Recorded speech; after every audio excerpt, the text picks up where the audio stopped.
Okay, welcome back to the Social Club. Because I'm here, we're going to show on some talk about Liverpool. It's only fair. We were going to talk about, obviously, Liverpool still winless under Jurgen Klopp, which I'm sure will bring a wry smile to Ped's face. Do you know what?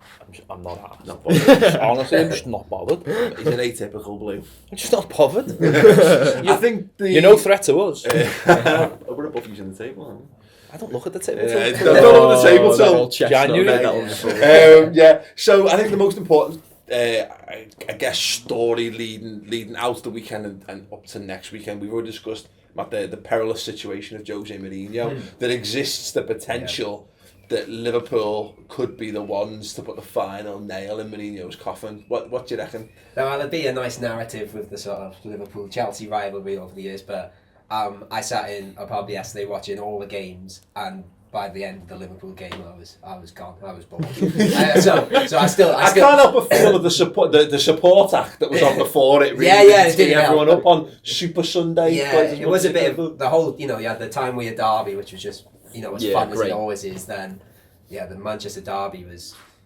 Couldn't tell you anything that happened in it really. I was because nothing happened. I think Lingard hit the bar, I think that was it. But I think they, you can see with Liverpool straight away. He's had a bit of an impact with they are running more. You can see them running more, but then I haven't really seen them do anything when they've got. Well, they not got the ball back that often either. So at the moment, from what I've seen. I just fancy another draw, to be honest with you, for Liverpool. Yeah, we've said, Jace, that Liverpool on the day can draw 1-1 with anyone. Yeah. I agree, they can draw with anyone, but I think the key point with Liverpool at the minute is they've got no outlets in a similar way for Villa at the minute. Origi, great Liverpool with Villa. Origi looks like a decent prospect. Looks like he probably deserves a stint on loan at a Premier League team like West Brom or something. But you need Benteke or Sturridge up front. You need that outlet because he just wanders left and right he's not in the channels enough. It just doesn't click right with Benteke. It seems to work. Yeah, I'm not just saying that because I'm obviously going to be biased because he's a former Villa player. Absolutely. But you can see from the game on the weekend, it just works. Yeah, I think I agree with that, and I think that's the thing we've kind of got going for us to some respects is that it does feel like it's getting closer. Hey, we actually managed to score a goal. That was boss. But I think that I guess it's the narrative that I'm sure the major broadcasters, without necessarily naming them, will be trying to drive home is that, Jurgen Klopp's coming. We were talking about how, earlier on in the show, about how Mourinho's not handling the pressure, and the press aren't treating him, they aren't lapping it up as much, but, Jurgen Klopp's the flavour of the month, isn't he? And I guess there's probably the press will look to drive the narrative. Klopp could be the new guy coming in and putting an end to Mourinho. I don't think Klopp will be too bothered with his start because it sounds stupid, but if you go out there and you win your first game, then it's almost like this is how we're going to be every week, and we're going to drive it forward. He's have drawn 3 games or whatever it is since he come in. It's not. The way he works isn't the kind of managerial style that is going to work overnight, and that's good. Yeah, because we've talked about people like Pulis and Allardyce and all these people. They get immediate results, but it fizzles out really quickly. Whereas Klopp wants to go in there and put his stamp on things, and that's going to take time. It's going to take new players as well, of course it is. It's going to take better players. It's going to take players of fitter style. He will get Liverpool up and running. They'll win a few games. They'll draw a few games. They'll lose a few games. Of course, you will. It's going to take time, though. It's annoying. And I'm sure it's probably more annoying to him how much coverage he gets. It's ridiculous. I mean, that local paper up here it's pathetic how bad it is. As if Everton, there's enough concerns that Liverpool get too much in the local paper anyway, without them bringing Klopp in. Our greatest manager died last week. Yeah. And he got a little thing at the bottom. Probably not worth it. Not the most humorous of topics. No, it's not. I saw your point. But he got a little corner on the back page, the most traditional place where you'd put sport, and the back thing was Klopp, having a tea. Basically, and it was just lads, come on, give him a break. It's not. I'm not annoyed because I'm an Evertonian because I don't even buy any newspapers anymore. I look at that and just go, give that man a break because you are just gonna push him to the point where it's just. He made Dortmund what they are now. Yeah. he done that, and it was a gradual process where it was very much under the radar, and then suddenly bang. But that took a lot of hard work, and he made all that hard work without the eyes of the world on him. Yeah, and he doesn't need all this. I suppose there's a good. In some respects, I know it'd be hilarious from a Liverpool perspective to be the ones to get Mourinho the boost. That would be great. Yeah. That would really add the cherry on top for the whole thing. But that being said, the press are clamouring for it. Having another character in the league makes the Premier League loads more interesting. But in losing Mourinho, there's a potential there that it shifts yet more focus onto Klopp and that, because they haven't got Mourinho doing daft things to draw attention away from it. The Premier League would ultimately be a less interesting place without for losing Mourinho. He doesn't. For me, Klopp doesn't need the spotlight on him. He's a good manager. He knows what he's doing.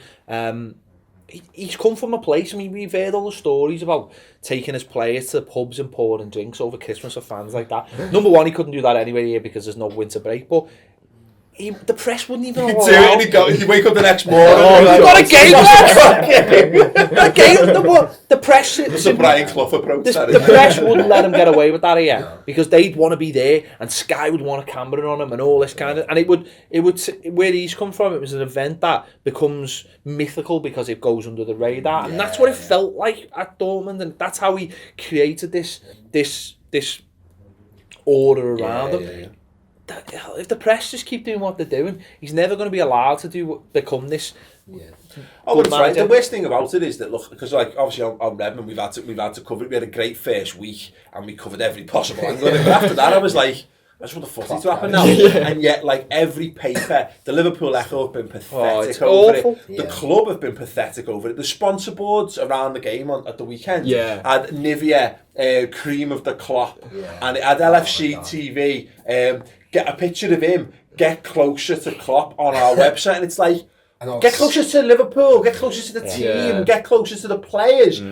Just stop making them the manager show. And the scarves yesterday. How many scarves? To be fair though, we done that last season by putting that stupid big picture of Martinez on the side of the ground, and it was almost like he was this communist leader of Russia, and we were awful, and I couldn't wait to get it down. As soon as we got it down, the results started to turn a little bit. It was like, he's just the manager of a football club. He doesn't need this. He doesn't need to be put on a pedestal. The thing is though, we Liverpool, we love it though. We love the cult of the manager, and we love deifying the guys in charge. But like, when they've earned it, you know what I mean? I think that's the problem. And the good thing is, it's not like, because we've seen it with like Liverpool players, like Balotelli having a banner and a song when he'd done nothing at the club. Aquilani having a banner before, you know what I mean? He was injured, didn't play for 3 months, and he had a banner on, you know what I mean, on the cop. And at least with Klopp, he's got a pedigree that you can trust that he will actually earn the right for it. But and I'm glad that he's humble about it and he's saying the right things. But again, getting back to it, I'm kind of looking forward to the weekend. The problem is that this narrative puts yet more senseless pressure on Liverpool. For what they want to do is that everyone's looking for them to come in and slay the old dragon to be a new. You know what I mean? Insert mythical analogy here. I think the key point with Klopp is that I think the best thing with him, you got all this media pressure, but I think he can handle it. I believe, the first thing he said, and I think he was kind of anticipating this kind of coverage, was like, look, 4 years, I reckon we'll win the league. And fair play to him for saying that, because it kind of sets like a landmark for the press and say, look, judge me in 4 years, judge me at the end of my contract, judge me when I leave. He's only got a 3-year contract. I don't know about this season plus 3. Yeah. But like, I think... You say. So you say. To be fair. I think Brendan Rodgers said the same thing as well. He said, judge me in 3 years, and we have Brendan. Yeah, but he's now saying that about double glazing. Brendan. I said, you buy one. So it's good. I do feel Klopp under, but it's funny that you can see him getting a bit sort of testy about it all. And like I say, it's going to be ramping up toward the weekend. It's bound to, because it's it's such a massive fixture on the calendar, and particularly two mid-table sides going at each other hammering tongues. But particularly for Liverpool, we've said it under Rodgers, and we were saying on our shows this week, we're only 6 points off top 4. Well, it's another week, and then it's going to be, we're only 8 points, or we're only 9 points, and then it gets bigger, and then it's, we're ahead of Chelsea. Liverpool need to start putting some daylight between themselves and Chelsea, because you know the league will ultimately kind of start to settle down in a few months' time, I guess. And you really, if Chelsea are in a hole, Liverpool need to capitalise on that one way or the other. And you know, I can see a negative to it, but at the time, if we manage to do it, if we manage to beat Chelsea and see the back of old Jose, of old coat, then you know that would be Tom makes a note of that one. Then you know that would be a pretty good way for us to kickstart. As opposed to Mr. Liverpool catalogue. Absolutely, yeah. the Klopp collection, which they've redone, which is just the training kit. I think it'd be really good this week if they can get a win in the cup as well, just to get that winning going. And like I said, Bournemouth are in a little bit of a mess at the moment, aren't they? They've got this big injury crisis and things like that. So. Touch wood. Touch wood, yeah. Touch wood. Yeah, the mighty Carlisle. Yeah. Did his number, so. Oh, yeah. There you go then. Let us know your thoughts on that. Can Liverpool kickstart their season against Chelsea at the weekend? I've nearly called him Brendan Klopp. I've done that 3 times in the last 2 weeks. Will Klopp and Liverpool be the final nail in the Mourinho coffin? Let us know in the comments below. Give the video a thumbs up. Subscribe to the Ball Street YouTube channel as well, and check out the rest of the Ball Street social show if you haven't done so already.